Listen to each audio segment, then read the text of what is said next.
Welcome to வெற்றிவாக YouTube channel. நான் உங்கள் சுல்ஃபிகர். தமிழக வெற்றி கழகத்தினுடைய மாநாடு நடைபெற்றது. அந்த மாநாட்டில் தளபதி அவர்கள் தமிழக வெற்றி கழகத்தினுடைய கொள்கையை அறிமுகம் செய்தார்கள். அப்படி அறிமுகம் செய்யும் போது இரண்டு விஷயங்களை தெளிவாக தளபதி அவர்கள் பேசியிருந்தார்கள். ஒன்று, இந்த மதவாத பாசிச பிஜேபியை நாம கொள்கை ரீதியாக எதிர்க்கிறோம். இன்னொன்று, நாம அரசியல் ரீதியாக திமுகவை எதிர்க்கிறோம். இது ரெண்டு நம்மளுடைய மெயின் முக்கியமான ஒரு கருத்தாக இருந்துச்சு. ஏன் பிஜேபியை நம்ம கொள்கை அடிப்படையில் நம்ம எதிர்க்கிறோம், அப்படி என்ன கொள்கை முரண்பாடு நமக்கும் பிஜேபிக்கும் இருக்குது அப்படிங்கிறதுக்கு ஒரு தெளிவான விளக்கம் சொல்வதற்கான நேரம் இப்போ வந்திருக்கு. கடந்த ஒரு சில நாட்களாக 2-3 தினங்களாக நீங்க பார்த்திருப்பீங்க, சமூக ஊடகங்கள்ல வரக்கூடிய ஒரு செய்தி. ஹோலி பண்டிகையை முன்னிட்டு உத்தரப்பிரதேசத்துல பள்ளிவாசல்கள் தார்பால் போட்டு மூட்டின செய்தியை பார்த்திருப்பீங்க. துணி போட்டு மூடி வச்சிருக்கக்கூடிய செய்தியை பார்த்திருப்பீங்க. இது ஏன் அந்த பள்ளிவாசல்கள் தார்பால் போட்டு மூடப்படுகிறது? இந்த ஹோலி பண்டிகைனா என்ன? இந்த பண்டிகைக்கு பின்னாடி இருக்கக்கூடிய எதனால இந்த நிகழ்வு நடைபெறுகிறது? இந்த பண்டிகைகள்ல எப்படி அரசியல் நுழையுது? இதன் காரணமாக ஏற்படக்கூடிய தீமை என்ன? நாம இதுல இருந்து கத்துக்க வேண்டிய பாடம் என்ன அப்படிங்கிறத பத்தி தான் இந்த வீடியோல தெளிவா பேச இருக்கிறோம். இந்த வெற்றிவாக யூடியூப் சேனலை சப்ஸ்கிரைப் பண்ணாம பாக்குறவங்க சப்ஸ்கிரைப் பண்ணிக்கோங்க. பெல் பட்டனை கிளிக் பண்ணி வச்சுக்கோங்க. அப்பதான் நம்ம அடுத்தடுத்து போடக்கூடிய வீடியோக்கள் உங்களுக்கு நோட்டிபிகேஷன்ல வரும். ஸோ ஃபர்ஸ்ட், ஹோலி பண்டிகை அப்படின்னு சொல்றது வட இந்தியாவில் இந்துக்கள் மிக விமர்சையாக கொண்டாடக்கூடிய ஒரு பண்டிகை. இந்த வண்ண தண்ணீர், இந்த வண்ணங்கள் கலந்த தண்ணீர், வண்ண பொடிகள் எல்லாம் ஒருத்தருக்கு ஒருத்தர் பூசி ஒரு அன்பை வெளிப்படுத்தக்கூடிய ஒரு பண்டிகையாக இந்த ஹோலி பண்டிகை கொண்டாடப்படுகிறது. இது இந்துக்கள் பெரும்பாலும் கொண்டாடுகிறார்கள். விருப்பமுள்ள மற்ற மதத்தை சேர்ந்தவர்களும் இந்துக்களோடு இணைந்து கொண்டாடக்கூடியவர்கள் கொண்டாடுகிறார்கள். இந்த பண்டிகையினுடைய நோக்கமே அன்பை வெளிப்படுத்துவதுதான். எல்லாரும் கூட்டாக ஒன்னாக நின்று ஒரு சந்தோஷமாக ஒரு நாளை கொண்டாடுவதுதான் இந்த பண்டிகையினுடைய நோக்கமே.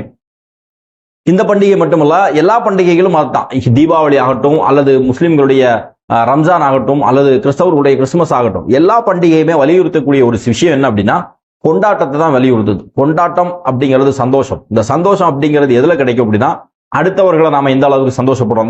இந்த பண்டிகை நாள்ல தான் அடுத்தவங்களுக்கு நம்ம பரிசுகள் கொடுப்போம், அடுத்தவங்களுக்கு சாப்பாடு கொடுப்போம், அடுத்தவர்கள் அனைவரையும் ஒன்னாக சேர்த்து வச்சு ஒரே சாப்பாடு, ஒண்ணு மாதிரியே ட்ரெஸ் போடுறது, இதெல்லாம் தான் கொண்டாட்டம் அப்படின்னு சொல்றோம். எல்லா மதங்களும் இந்த கொண்டாட்டத்தை தான் வலியுறுத்துது. எந்த ஒரு மதத்தினுடைய சடங்கோ பிற மதத்தை இழிவுபடுத்தக்கூடிய வகையில கிடையாது.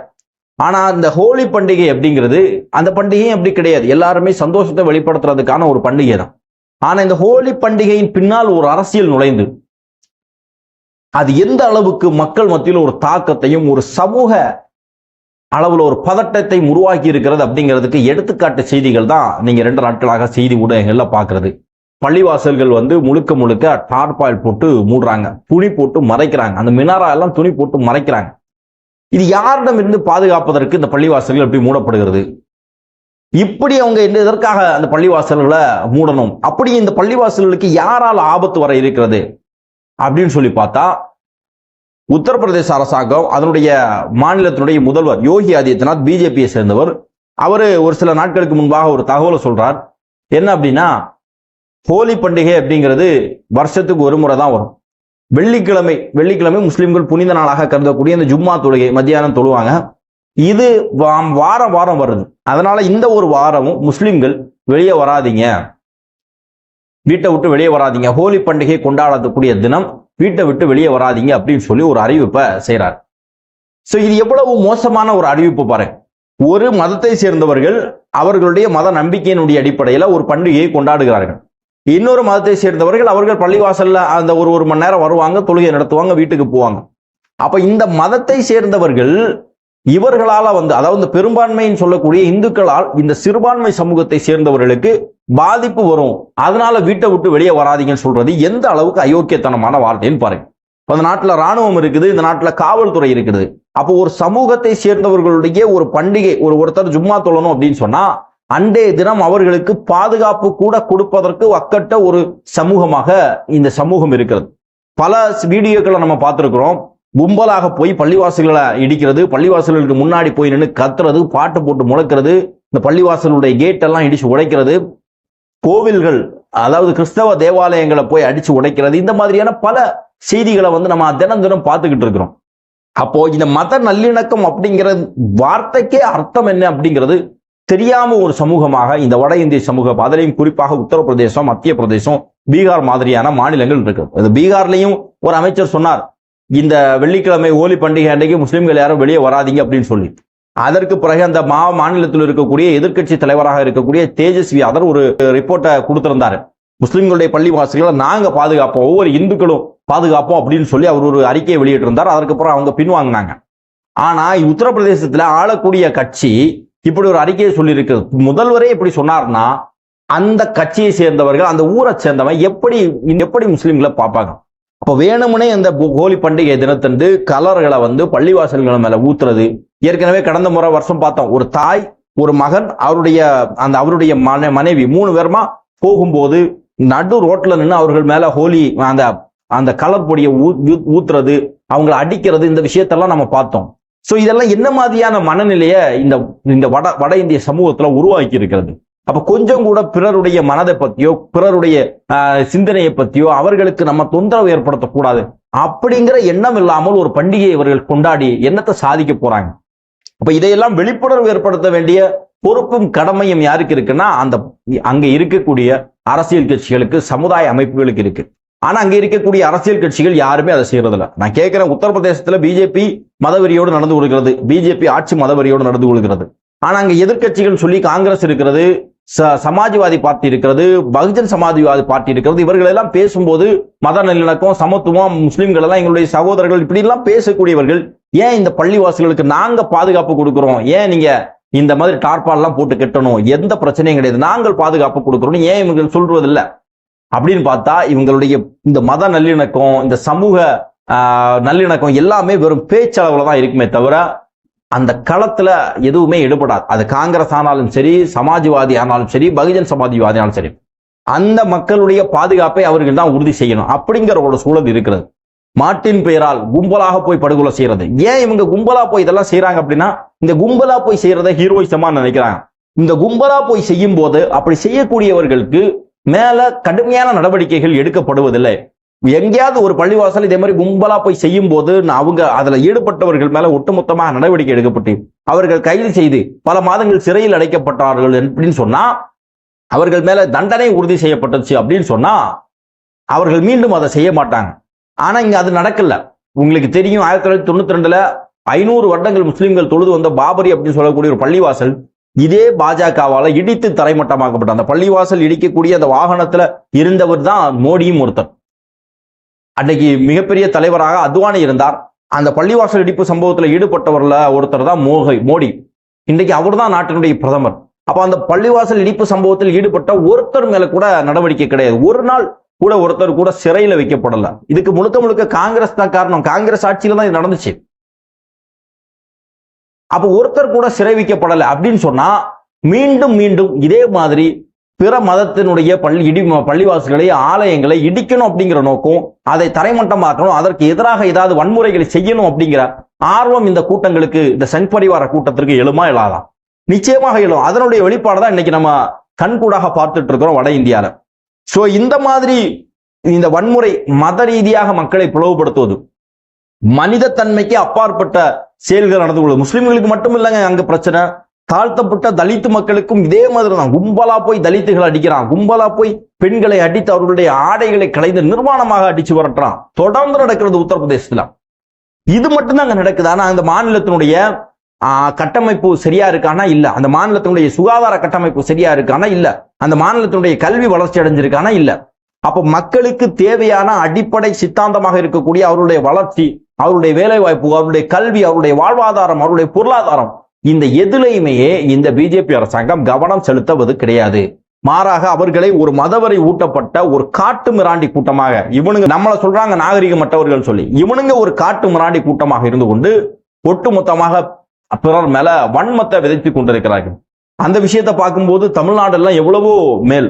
நம்ம பார்த்தோம், தளபதி அவர்களுடைய இஃப்தார் விருந்து. ஒரு சில முஸ்லிம்கள் அது சம்பந்தமாக எதிரான கருத்துக்களை பதிவு செய்தாலும் ஒட்டுமொத்தமாக முஸ்லிம்கள் அதை ஆதரிக்கிறார்கள். எவ்வளவு பெரிய விஷயத்தை பாருங்க. அதாவது ஒரு சமூகத்தினுடைய பண்டிகை, அந்த சமூகத்தினுடைய பண்டிகை இன்னொரு சமூகத்தை சேர்ந்தவர்கள் கொண்டாடுகிறார்கள், அன்பா கொண்டாடுறாங்க, மாறி மாறி அன்பை பகிர்ந்து கொள்கிறார்கள். எவ்வளவு பெரிய வளர்ச்சி பெற்ற சமூகமாக நாம இருக்கிறோம். இங்கேயும் ஒரு சில மதவெறி கும்பல்கள் தங்களுடைய அரசியல் அஜெண்டாவா செயல்படுத்துவதற்கு முயற்சி செய்கிறார்கள். ஆனா அதை எல்லாமே நம்ம அடித்து தரைமட்டமாக்கிட்டு நம்முடைய சமூக நல்லிணக்கத்தையும் மத நல்லிணக்கத்தையும் தூக்கி பிடிச்சிக்கிட்டு ஒன்னா நின்று இந்த சமூகத்துல பயணித்து கொண்டிருக்கிறோம். உங்களுக்கு எல்லாம் தெரியும், ஒரு பள்ளிவாசல் ஒரு நிகழ்ச்சி அப்படின்னு சொன்னா, ஒரு புதுசாக ஒரு பள்ளிவாசல் கட்டப்படுது அப்படின்னு சொன்னா இந்துக்கள் சீர்வரிசையை கொண்டு வராங்க. ஹிந்து கோயில்ல ஒரு பண்டிகை, ஹிந்து கோவில்கள்ல ஒரு நிகழ்ச்சி அப்படின்னு சொன்னா முஸ்லீம்கள் நின்று அதுல ஜூஸ் வழங்குறது, தண்ணி வழங்குறது. திருவனந்தபுரத்துல ஆற்றுங்கால் அம்மா கோவில் சொல்லி ஒரு கோவில் இருக்கு. வருடத்திற்கு ஒரு முறை மிகப்பெரிய அளவுல பொங்கல், அது திருவனந்தபுரம் சிட்டி முழுக்க பொங்கால வைப்பாங்க. இந்த பொங்கல் வைப்பாங்க, பொங்காலை அப்படின்னு சொல்லுவாங்க மலையாளத்துல. அப்போ அந்த வைக்கக்கூடிய இடத்துல பாத்தீங்கன்னா சர்ச்சுக்கு முன்னாடி வைப்பாங்க, பள்ளிவாசலுக்கு முன்னாடி வைப்பாங்க. பள்ளிவாசலுடைய கேட்டுகள் திறந்து அங்க அவர்களுக்கு விறகு வைக்கிறதுக்கு, அங்க அவர்களுக்கு சமையல் பண்றதுக்கு தண்ணீர் கொடுக்கறது, இது எல்லாமே எல்லா பள்ளிவாசல்களையும் எல்லா சர்ச்சிலையுமே நடக்கும். சோ அந்த அளவிற்கு மத ஒற்றுமையில ஊறி துளைத்திருக்கக்கூடியவர்கள் நாம. ஆனா இதற்கு நேர் எதிராக வட இந்தியா ஒட்டுமொத்தமாக மனித சமூகமே வாழ்றதுக்கு தகுதியான பூமியான்னு தெரியாது, அந்த அளவுக்கு இருக்கு. இவங்களுக்கு செருப்படி கொடுக்கறது மாதிரி சர்ஃப் எக்ஸல் ஒரு விளம்பரத்தை ரிலீஸ் பண்ணியிருக்கிறாங்க.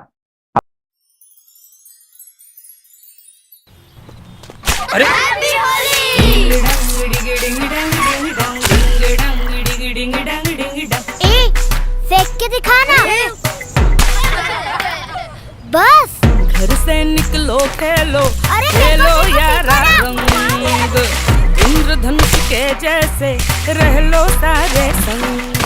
अब तो मार लो ना। सब खत्म, बाहर आजा, सब खत्म हो गया। मैं तुझ में तू मुझ में, अपनी दोनों की है एक ही दास्तां, अपनों के संग रंग लाए संग। नमाज पढ़कर आता हूँ, बाद में रंग पड़ेगा। अपनेपन के रंग से औरों को रंगने में दाग लग जाए तो दाग अच्छे हैं। Surf Excel. அதாவது ஒரு குழந்தை நேரா அவங்களுடைய அபார்ட்மெண்ட்ல போகுது, சைக்கிள்ல போகுது. அப்போ சுத்தி இருக்கக்கூடிய மற்ற குழந்தைகள் அந்த தண்ணீர் பாலை தூக்கி எறிகிறாங்க. இந்த புள்ள அந்த பால் தீர்றது வரைக்கும் அதை வெயிட் பண்ணுது, எல்லாமே தான் வாங்கிட்டு. அதற்கு பிறகு இவங்கள்ட்ட தீர்ந்து போச்சு அப்படின்னு சொன்னதுக்கு அப்புறம் அந்த ஒரு பையனை அழைக்கிறாங்க. அந்த பையன் பள்ளிவாசல் போறான், வெள்ளை ஒயிட் அண்ட் ஒயிட் போட்டு தொப்பி வச்சுக்கிட்டு பள்ளிவாசல் போறான்.